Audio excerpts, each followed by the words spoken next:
Let's go!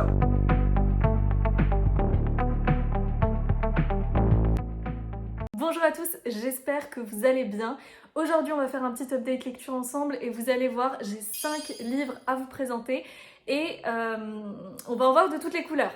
C'est-à-dire que j'ai un coup de cœur, elle est à mi-chemin entre la déception et la... Elle est quelque part. Vous allez voir, je vais essayer de nuancer mes propos un max parce que y a de quoi faire. Et on est parti tout de suite directement avec le premier livre que j'ai à vous présenter. Je me décale pour lui faire une place de choix par ici. Gilded, qui est le premier tome de la nouvelle duologie de Marissa Meyer, paru aux éditions de Saxus. Et Marissa Meyer, à qui l'on doit, et on ne la présente plus cette autrice, on lui doit la merveilleuse saga des Chroniques lunaires, qui là pour le coup est de la fantasy young adulte, alors que Gilded on est sur de l'adulte, qui m'a pas tout à fait convaincue malheureusement. Alors tout d'abord, Gilded, de quoi ça parle? Dans cette histoire, on va suivre Serilda qui est une fille de meunier et qui a été à sa naissance maudite par le dieu des mensonges. Et donc depuis ce jour, dans ses yeux, elle a en fait des espèces de roues dorées qui effraie les villageois qui fuient cette jeune femme, qui va finalement mener une vie assez solitaire, quoique entourée par les enfants dont elle est la tutrice en quelque sorte. Et surtout, ce qui est important de retenir, c'est que Serilda, elle a un talent pour raconter des histoires et surtout raconter des mensonges à ces enfants qui donc sont ravis d'écouter toutes les aventures que leur conte Serilda. Sauf que un jour, Serilda va faire la rencontre du roi des aulnes, donc ce roi mort-vivant qui n'a qu'une passion dans la vie, c'est la chasse, la traque d'humains, de non-humains et de tout ce qui bouge. De fil en aiguille, sans mauvais jeu de mots, ce roi des aulnes va capturer Serilda et lui demander la tâche impossible qui est de filer de la paille en or. Donc Serilda aura une nuit pour faire ça. Et elle va rencontrer un certain Rumpelstiltskin, qui bien sûr ne divulguera pas son nom lors de leur rencontre. Et en fait, ce jeune homme pourrait bien être celui qui permettra à Serilda d'accomplir cette prouesse. Voilà, je pense que vous avez les bases du récit, mais en fait vous n'avez pas toutes les bases. Deux choses qui m'ont marqué avec ce titre. La première, c'est la plume de Marissa Meyer, qui est envoûtante. Elle a quelque chose, Marissa Meyer, qui fait que on poursuit la lecture. Elle a ce don pour raconter les histoires, les contes. Et là, pour le coup, elle m'a happée au début de son histoire. Et est arrivé un moment, à partir du milieu, je pense, un petit peu plus loin quand même, où j'ai eu du mal à poursuivre, mais je l'ai quand même fait. Et ça, je le dois vraiment à la plume de l'autrice, parce que cette histoire, elle a quand même certaines longueurs, parce que ce livre fait quand même 800 pages, je crois, à peu près. Enfin, il est assez long. Surtout, il est écrit petit, je trouve. Et en fait, moi, il m'a manqué plus d'action. Mais surtout, ce qui m'a marqué, c'est le côté macabre du récit. Je m'attendais pas. Alors, pas au début de l'histoire, c'est vraiment, ça vient sur la fin. De scène en scène, ça devient, ça devient, oui, c'est un massacre, ça devient macabre. Il y a cette ambiance pesante qui est dès le début du récit. Elle est là, elle apporte son souffle sur les aventures de Serilda. Et puis après, voilà, je ne vous spoilerai rien, mais en tout cas, la fin, attendez-vous à ce que ce soit pas... Enfin, ne mangez pas en même temps de lire, c'est la mauvaise idée. Mais en tout cas, voilà, je n'avais pas prévu ce tournant dans le récit et je voulais le souligner. Donc moi, j'ai été moitié convaincue, peut-être aussi parce que le personnage de Rumpelstiltskin, je trouve déjà qu'on le voit peut-être pas assez à mon goût. Moi, je me suis pas non plus énormément attachée à lui. Je pense que c'est surtout Serilda qui m'a fait continuer le récit. Le roi des aulnes est une belle enflure et bon, je vais essayer de terminer sur un point positif. Je ne sais pas si je lirai la suite, c'est pas du tout un point positif. Non, je pense que je vais me laisser le temps, peut-être l'année prochaine, puisque de toute façon c'est une duologie, donc ce serait la fin. Donc ouais, c'est dommage, j'ai pas été happée par l'histoire de bout en bout. J'ai vraiment pris plaisir à suivre les aventures de Serilda à ses débuts, et puis ensuite petit à petit, mon intérêt s'est un peu étiolé. En tout cas, j'aime toujours autant la plume de l'autrice, donc je serais ravie de découvrir ses prochains écrits. Il n'y a pas de doute. Nous poursuivons. Allez, là, je vais peut-être alterner un peu BD roman, parce que en ce début mars, j'ai voulu un peu sortir de ma zone de confort, on va dire, trouver des écrits qui, voilà, de prime abord, je les aurais pas achetés par exemple, je les aurais feuilletés, mais peut-être que c'est tout. En fait, je vous parle de surfeuses, celles qui ont fait le surf de 1915 à aujourd'hui. Écrit par Paola Hiroux et illustré... Ah, on ne sait pas. Oh, c'est trop bien, une playlist de surf music à écouter au fil de la lecture, j'avais même pas vu. Bon, bah tant pis, mais en tout cas, c'est à retrouver aux éditions Helium. Et franchement, ce livre, il fait du bien. Il vous transporte directement sur les plages d'Australie ou alors d'Hawaï, parce qu'en fait, je pense que vous l'aurez compris, c'est un ouvrage qui retrace les exploits des surfeuses les plus reconnues, ces pionnières du surf qui se sont imposées au prix de risques extrêmes souvent. Et donc là, Paola Hiroux va nous proposer 9 portraits de ces femmes qui ont marqué le surf et c'est juste trop bien. C'est juste génial de nous transmettre, ben voilà, toute cette partie de l'histoire des femmes. En fait, je trouve, il y a ce côté hyper féministe, hyper important de remettre en avant. Et donc ouais, si vous n'avez jamais entendu parler de Isabelle Letham, de Mary-Anne Hawkins et toutes les autres, je les ai pas encore toutes découvertes. Justement, je parlais d'illustratrice et finalement c'est peut-être un mal pour un bien que j'ai pas trouvé son nom. Parce que, alors, les dessins sont sympathiques, il n'y a pas de souci. Même les vagues, j'aime beaucoup. Mais le truc, c'est que moi, j'aurais bien aimé avoir les véritables portraits de ces femmes. Au final, elles sont uniquement représentées par des dessins.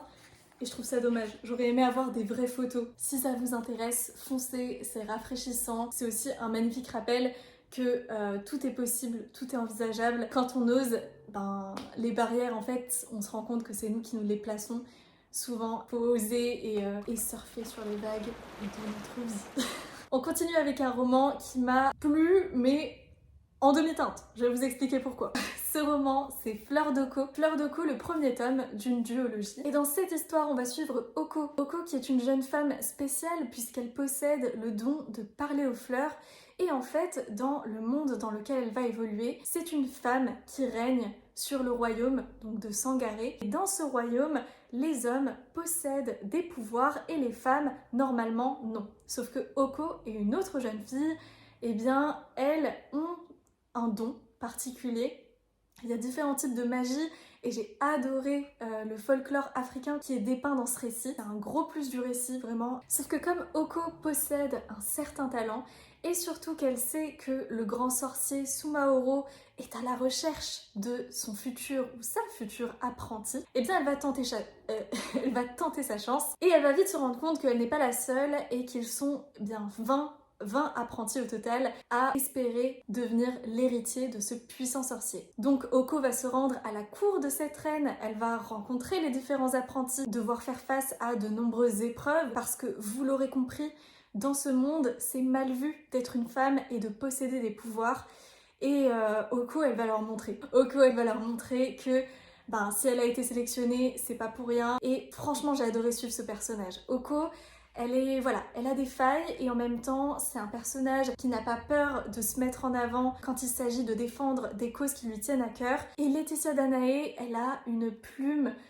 vraiment très très belle à suivre. Moi j'ai adoré, j'adore sa manière de dérouler le récit. Ça m'a transportée. C'est ça aussi qui m'a permis, je pense, de terminer ce roman. Comme Gilded, alors bien que les deux écrits n'aient rien à voir, hein, on est d'accord. Encore une fois, j'ai eu du mal sur la fin du récit. Pas la toute fin, parce que là c'est vrai qu'on a pas mal de révélations de... Waouh, j'ai été surprise par des éléments de cette fin que je spoilerai pas. Mais c'est vrai que vers le milieu, un peu après le milieu, j'ai trouvé que c'était un peu long. Et c'est dommage, c'est dommage parce que j'avais quand même été bien transportée par le début du récit. Et aussi, à chaque début de chapitre, on nous parle de griottes. Alors vous comprendrez ce que sont les griottes si vous lisez le livre. Mais du coup, vraiment, chaque début de chapitre, on a une mention qui est faite à une griotte en particulier. C'est jamais la même griotte. Oh, qu'est-ce que ça doit être bizarre pour vous de pas comprendre ce que je dis. Mais en gros, voilà, on fait juste référence à une personne, par exemple, je sais pas, Anouka, griotte de la Terre des Brumes, voilà, je dis n'importe quoi. Et en fait, à chaque chapitre, on a la mention comme ça d'une griotte. Ça, j'avoue, j'ai pas compris. J'ai pas compris pourquoi, parce que ça servait pas le récit en fait. Genre pas du tout d'avoir la mention des griottes à chaque fois. Et c'est juste, moi j'ai l'impression que ça me mettait des informations dans le cerveau qui étaient pas utiles. Je trouve ça bizarre. Mais voilà, après les chapitres, je les ai trouvés super parce que ils sont pas longs. Donc en fait, très très vite, on peut lire des chapitres et pas voir passer le temps. Et ça, c'est vraiment très cool. Donc bravo pour les chapitres et un peu moins bravo pour les griottes. Je peux même pas vous montrer, j'ai pas le livre avec moi. On passe enfin à mon coup de cœur. Vraiment, cette lecture, ça a été un bonbon. Ça a été un plaisir sans nom. Et j'ai bouffé les 3 tomes disponibles en voilà, moitié moins de temps dès que j'ai pu mettre la main dessus. Et donc je vous parle de nul autre que Equinox.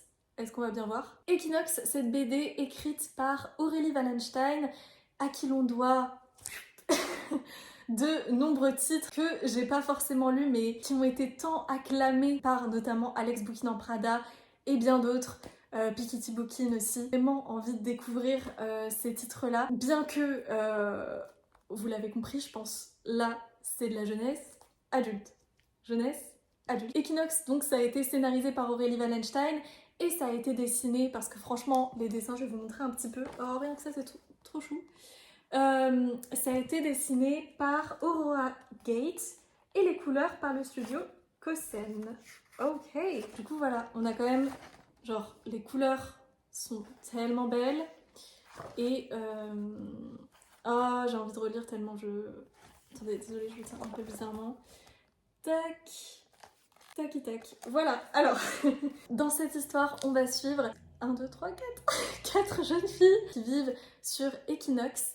Equinox qui est en fait un monde, un univers différent du nôtre, de celui qu'on connaît. À Equinox, eh bien à chaque pleine lune, les humains se transforment en animal. Et ces 4 jeunes filles, qui se considèrent comme des sœurs, pas par le sang du coup, mais par le cœur, elles ont eh bien, le même animal, c'est-à-dire qu'elles se transforment toutes les 4 en cheval au soir de pleine lune. Et alors en fait ce que j'ai adoré dans cette série jeunesse, c'est que Aurélie Wallenstein, elle est connue pour ne pas être tendre avec ses personnages. Et là c'est ce qu'on va retrouver parce que ça a beau avoir des vibes de witch, enfin voilà, des vibes un peu jeunesse quoi, bah en fait ça n'empêche que c'est un tome qui ne perd pas en fait son côté réaliste. On va pas être dans un monde idéaliste, alors pas du tout, parce que quand même l'intrigue est très rapidement, parce qu'on parle quand même d'une BD, donc c'est assez court, mais ce qui va se passer, c'est que un éclat rouge va percuter la lune, qui va donc se fissurer, et je vous le donne en mille, je vous le donne en cent, ça va avoir une répercussion sur toutes les personnes, tous les humains qui ont cette capacité de se transformer. Ça va perturber leur transformation, ils vont être mi-animaux, mi-humains, ça va balancer entre ces 2 formes, et nos 4 jeunes filles ne vont pas être épargnées du tout par ce qui va se passer. Et donc voilà, déjà vous comprenez que c'est pas que les petits oiseaux. Et donc nous on suit notamment Camara, puisque Camara avec ses 3 amies, Soalia, Céliane et Aileen. Aileen qui est trop badass, cette meuf est trop badass. Le but ça va être de comprendre ce qui est arrivé, comment réparer les dégâts causés par cette espèce de météorite rouge. Et ouais, vraiment magnifique le travail,